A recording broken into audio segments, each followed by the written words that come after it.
प्रश्न नंबर आपका 865। तो सूची 1 को सूची 2 से सम्मिलित कीजिए तथा सूचियों के नीचे दिए गए कूट से सही उत्तर का चयन कीजिए। सूची 1 या सूची 2।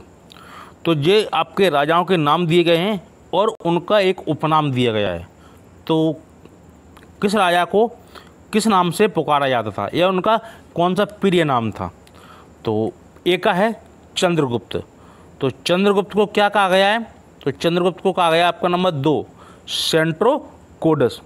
तो कुछ अभिलेखों से क्या प्राप्त होता है? सेंट्रोकोडस नाम प्राप्त होता है, जिसको विद्वानों ने क्या कहा है कि ये चंद्रगुप्त का ही नाम है। कौन? सेंट्रोकोडस। Number B Bindusara. तो बिंदुसार को क्या कहा गया है? तो बिंदुसार को कहा गया आपका नंबर अमित्रघात। Number C. तो बिंदुसार को आपको अमित्रघात कहा गया है। तो बिंदुसार का एक अन्य नाम क्या था? अमित्रघात। अशोक को, तो अशोक का एक अन्य नाम था प्रियदर्शी, क्योंकि ये जनता में कलिंग युद्ध के बाद इन्होंने एक अपनी हिंसावादी नीति त्याग को अहिंसावादी नीति पे आगे बढ़े। कौन? अशोक सम्राट। तो इन्होंने जनता को ही अपना धर्म माना और उन्हीं को अपना राज्य माना, इसलिए उन्हें जनता के द्वारा उनका एक प्रिय नाम दिया गया, वो था प्रियदर्शी। चाणक्य को क्या कहा जाता है? तो चाणक्य का एक अन्य नाम था उनका विष्णुगुप्त। तो आप सभी जानते होंगे कि चाणक्य का नाम क्या था? विष्णुगुप्त। तो आपका ऑप्शन नंबर होगा इसमें सी 2, 3, 1, 4। आइए एक बार और देखते हैं। तो चंद्रगुप्त को क्या कहा गया है? सेंट्रोकोडस। तो 1 का 2। बिंदुसार को क्या कहा गया है? अमित्रघात। अशोक को क्या कहा गया है? प्रियदर्शी। और चाणक्य को क्या कहा गया है? विष्णुगुप्त। तो ऑप्शन नंबर आपका सी। अगला प्रश्न है 866। निम्नलिखित मौर्य शासक बौद्ध धर्म के अनुयायी थे। तो कौन कौन से जो मौर्य शासक थे जो बौद्ध धर्म के अनुयायी थे? तो चंद्रगुप्त, अशोक, बिंदुसार, दशरथ। तो वो थे आपके अशोक और बिंदुसार। ये 2 राजा थे जो किस धर्म के अनुयायी थे? जो आपके बौद्ध धर्म के अनुयायी थे। और चंद्रगुप्त किस धर्म के अनुयायी थे? तो ये थे आपके जैन धर्म के। ठीक है। तो चंद्रगुप्त ने क्या किया था? आखिरी समय में किसकी?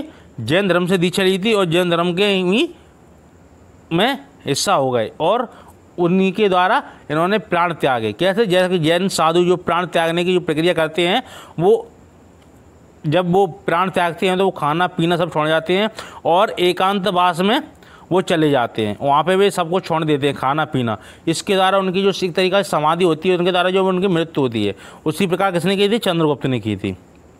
तो आपके अशोक और बिंदुसार ये 2 बौद्ध धर्म के अनुयायी थे। तो ऑप्शन नंबर होगा इसमें आपका डी। अगला प्रश्न है 867। कौटिल्य के अर्थशास्त्र के अनुसार मौर्यकालीन न्याय व्यवस्था में निम्नलिखित न्यायालय अस्तित्व में थे? धर्म महामात्र, धर्मस्थी, रज्जुक, कंटक शोधन। तो कौटिल्य के अर्थशास्त्र के अनुसार मौर्यकालीन न्याय व्यवस्था में निम्नलिखित न्यायालय अस्तित्व में थे। तो वो कौन कौन से थे आपके? वो थे नंबर आपके 2 धर्मस्थीय और डी कंटक शोधन। तो ये थे आपके नंबर डी 2 एवं 4 धर्मस्थीय और कंटक शोधन। तो कौटिल्य के अर्थशास्त्र के अनुसार मौर्यकालीन न्याय व्यवस्था में निम्नलिखित न्यायालय अस्तित्व में थे। तो कौन कौन से थे आपके? नंबर 2 था और नंबर 4 था, धर्मस्थी थे और कंटक शोधन था। अगला प्रश्न है 868। ईसवी सन के पूर्व की कुछ शताब्दियों में निम्नलिखित में से किन शासकों ने गिरनार क्षेत्र में जल संसाधन व्यवस्था की ओर ध्यान दिया? महापद्म नंद, चंद्रगुप्त मौर्य, अशोक, रुद्रदामन। तो नीचे के कूट से सही उत्तर का आप चयन कीजिए। तो प्रश्न क्या है आपका 866?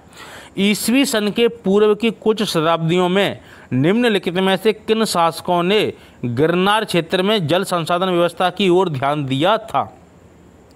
तो किस किस ने ध्यान दिया था गिरनार जल व्यवस्था की ओर? तो वो थे आपके नंबर ए 2 एवं 3। तो चंद्रगुप्त मौर्य और अशोक। तो इन्होंने क्या किया था, इन्होंने गिरनार क्षेत्र में जल संसाधन व्यवस्था की ओर ध्यान दिया। कौन कौन ने, चंद्रगुप्त मौर्य ने और अशोक ने।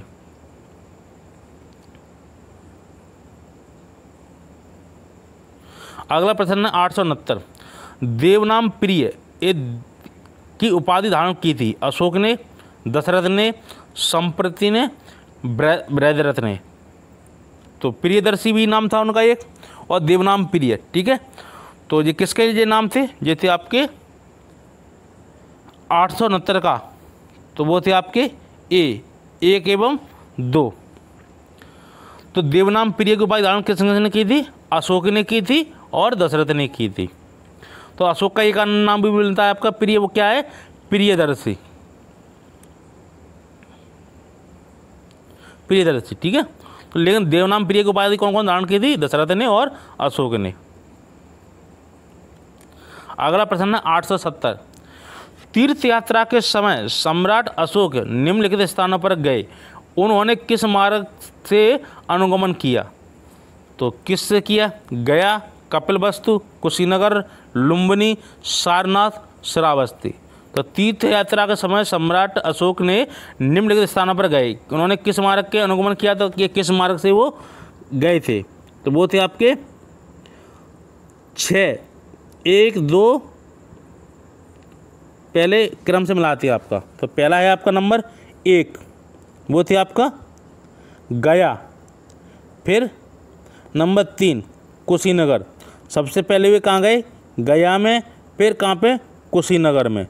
उसके बाद आपका नंबर 4, फिर कहाँ गए वो, लुम्बिनी में गए। उसके बाद वे गए कपिलवस्तु में, फिर उसके बाद कहाँ गए वो, सारनाथ में। आखिरी वो कहाँ गए, श्रावस्ती में। तो प्रश्न क्या है आपका 870, तीर्थ यात्रा के समय सम्राट अशोक निम्नलिखित स्थानों पर गए, उन्होंने किस मार्ग से अनुगमन किया। यानी कि जो तीर्थ यात्रा की थी उन्होंने सबसे पहले किस नगर से शुरुआत की और आखिरी नगर उनका कौन सा था। तो सबसे पहले उनका कौन सा नगर था, गया, फिर आपका कपिलवस्तु, कुशीनगर, फिर आपका चौथा लुम्बिनी, फिर आपका 2 कपिलवस्तु, फिर उसके बाद आपका सारनाथ 5, उसके बाद आपकी आखिरी में श्रावस्ती। तो ऑप्शन नंबर होगा आपका ए। अगला प्रश्न आपका 871,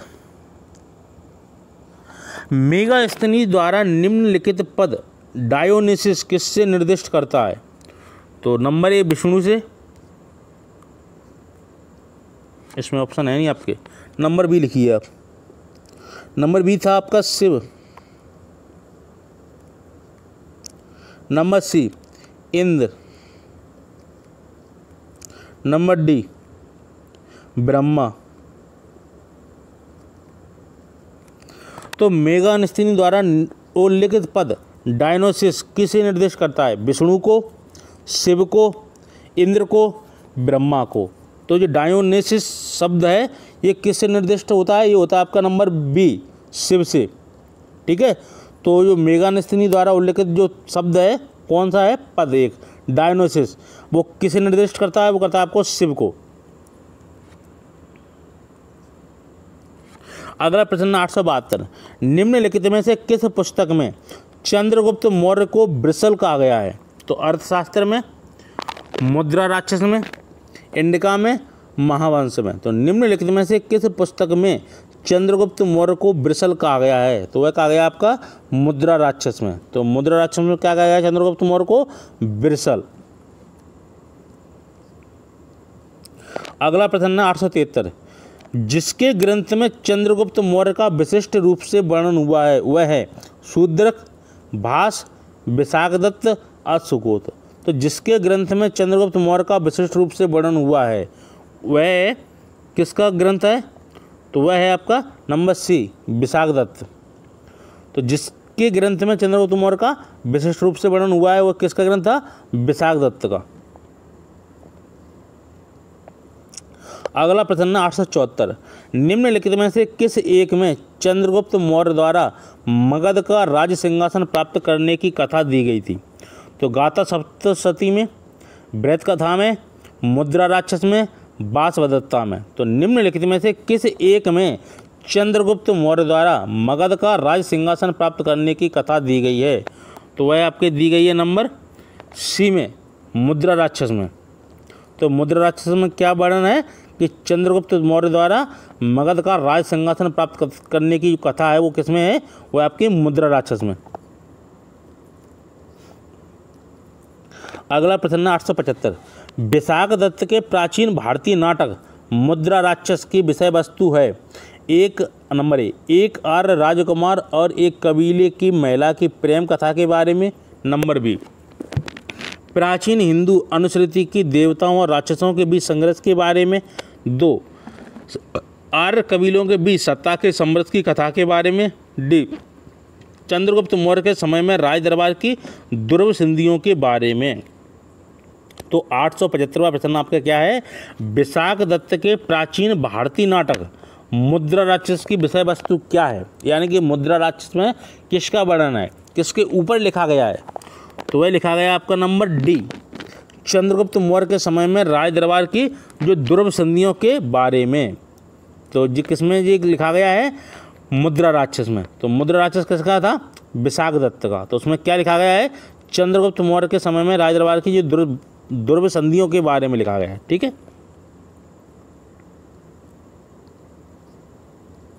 अगला प्रश्न है 876, वह स्रोत जिसमें पाटलिपुत्र के प्रशासन का वर्णन उपलब्ध है, यानी कि वह कौन सा स्रोत है जिसमें पाटलिपुत्र के प्रशासन का वर्णन उपलब्ध है। वह है अर्थसंधि, दिव्यवदान, इंडिका, अशोक के शिलालेख। तो 876 का प्रश्न आपका क्या है, वह आपका नंबर सी, इंडिका में। यानी कि वह स्रोत जिसमें पाटलिपुत्र के प्रशासन का वर्णन उपलब्ध है वह किसमें है, वह है इंडिका। इंडिका किसने लिखी थी, मेगास्थनीज ने। ठीक है, तो इंडिका किसकी है, मेगास्थनीज की है। उसमें क्या वर्णन है, तो उसमें पाटलिपुत्र के प्रशासन का वर्णन उपलब्ध है, किसमें, इंडिका में। अगला प्रश्न है, निम्न पुस्तक व मध्यकाल में पाटलिपुत्र प्रशासन का वर्णन उपलब्ध है। तो इंडिका में, अर्थशास्त्र में, महाभाष्य में, अमरकोश में। तो निम्न पुस्तक में मौर्य काल में पाटलिपुत्र प्रशासन का वर्णन उपलब्ध है, तो वो है आपका इंडिका।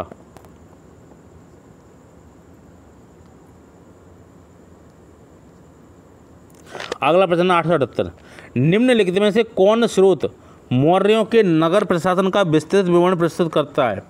तो मेगास्थनीज का इंडिका, कौटिल्य का अर्थशास्त्र, विशाख दत्त का मुद्रा राक्षस, अशोक का अवलेख। तो निम्नलिखित में से कौन स्रोत मौर्यों के नगर प्रशासन का विस्तृत विवरण प्रस्तुत करता है। तो वह करता है आपका कौन सा, नंबर ए, मेगास्थनीज का इंडिका। तो मेगास्थनीज के इंडिका में क्या है कि मौर्यों के नगर के प्रशासन का विस्तृत विवरण किसमें है, मेगास्थनीज की इंडिका में। अगला प्रश्न है 879, मेगास्थनीज के अनुसार पाटलिपुत्र का नगर एक समिति द्वारा शासित था। इस समिति में कितने सदस्य थे, 15, 10, 30, 40। तो मेगास्थनीज के अनुसार पाटलिपुत्र का नगर एक समिति द्वारा शासित था। इस समिति के कितने सदस्य थे, तो वो थे आपके सी, 30। तो पाटलिपुत्र का नगर एक समिति द्वारा शासित था, इसमें कितने सदस्य थे, 30 सदस्य थे। ये किसके अनुसार, मेगास्थनीज के इंडिका में जो लिखा गया है उसके बारे में। उसमें ये दर्शाया गया है कि जो समिति थी किसमें, पाटलिपुत्र में, तो उसमें 30 सदस्य हुआ करते थे, 30 सदस्य। 880, चंद्रगुप्त मौर्य के शासनकाल में पाटलिपुत्र का प्रशासन एक समिति द्वारा संचालित था, जिसके सदस्यों की संख्या थी 30, 20, 40, 50। तो चंद्रगुप्त मौर्य के शासनकाल में पाटलिपुत्र का प्रशासन एक समिति द्वारा संचालित था, जिसके सदस्यों की संख्या थी आपकी 30। अगला प्रश्न 881, क्या हो गया, कहाँ गया पेन। इंडिका का मूल लेखक था मेगास्थनीज, नियार्कस, प्लूटार्क, डायोडोरस। तो इंडिका का मूल लेखक कौन था, तो वो था आपका नंबर ए, मेगास्थनीज। तो इंडिका किसके द्वारा लिखी गई थी, मेगास्थनीज के द्वारा। क्वेश्चन नंबर 882, निम्नलिखित में से किस स्रोत में उल्लेखित है कि प्राचीन भारत में दास्तां नहीं थी। मुद्रा राक्षस, अर्थशास्त्र, मेगानेस्थनीज की इंडिका, वायुप्राण। तो निम्नलिखित में से किस स्रोत में उल्लेखित है कि प्राचीन भारत में दास्ता नहीं थी? तो वो नहीं थी आपकी नंबर सी, मेगानेस्थनीज की इंडिका। तो आप लोग कम से कम चैनल को सब्सक्राइब भी करते रहे हैं ना, जो नए लोग जुड़े हैं इस चैनल से वो सब्सक्राइब करें और प्लीज़ चैनल को लाइक भी करते रहें और शेयर भी करें, जिससे कि आपके भाई बंधुओं को भी ये वीडियो आपको प्राप्त हो सके। तो इसमें आपको क्रम से ऑल प्रश्न कम से कम 30,000 प्रश्न हम सॉल्व करा रहे हैं, ठीक है। तो ये आपको प्रत्येक वीडियो में 20 से 25 प्रश्न होंगे जो आपको मिलते रहेंगे कंटिन्यू। तो क्या है आपका 882 हो गया। निम्नलिखित में से किस स्रोत में उल्लेखित है कि प्राचीन भारत में दास्ता नहीं थी? तो 882 का है आपका सी, मेगानेस्थनीज की इंडिका में। अगला प्रश्न है 883, मेगानेस्थनीज ने भारतीय समाज को कितने समूह में विभाजित किया? 7, 4, 8, 12। तो मेगानेस्थनीज ने भारतीय समाज को कितने समूह में विभाजित किया? वो किया था आपके नंबर ए 7 समाज में, है ना। तो कितने समूह में विभाजित किया था? तो वो किया था 7 समूह में। तो मेगानेस्थनीज ने भारतीय समाज को कितने समूह में विभाजित किया था? 7 में।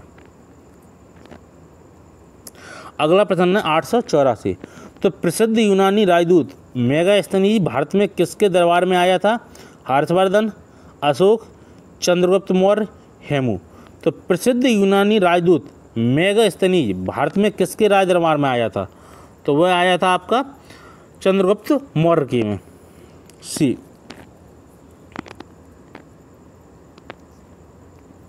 अगला प्रश्न 885, मौर्य समाज के 7 वर्गों में विभाजित होने का उल्लेख निम्नलिखित में से किस में मिलता है? पुराण में, अशोक के शिलालेख में, मेगास्थनीज की इंडिका में, कौटिल्य का अर्थशास्त्र में। तो मौर्य समाज के 7 वर्गों में विभाजित होने का जो उल्लेख मिलता है वो मिलता है आपका नंबर सी, मेगास्थनीज की इंडिका में।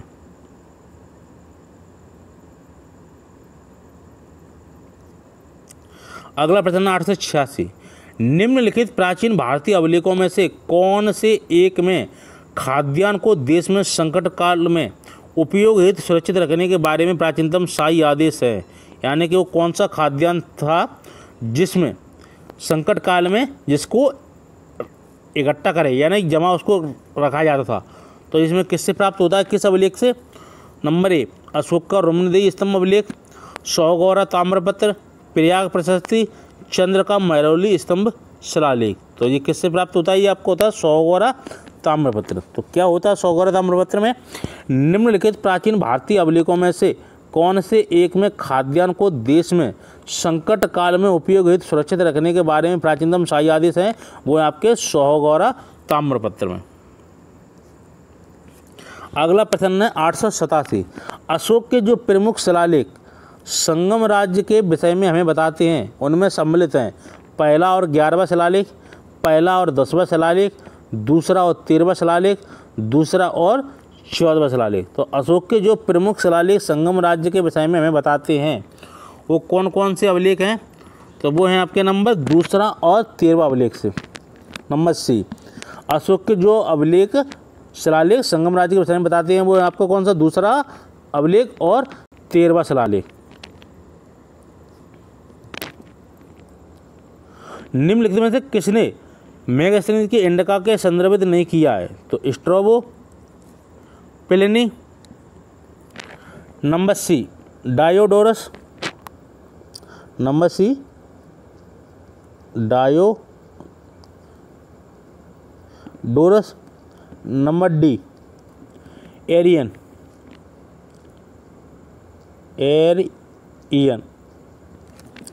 तो निम्नलिखित में से किसने मेगास्थनीज की इंडिका को संदर्भित नहीं किया है? तो वो नहीं किया आपके नंबर बी प्लिनी। तो निम्नलिखित में से किसने मेगास्थनीज की इंडिका को संदर्भित नहीं किया है? तो वो प्लिनी।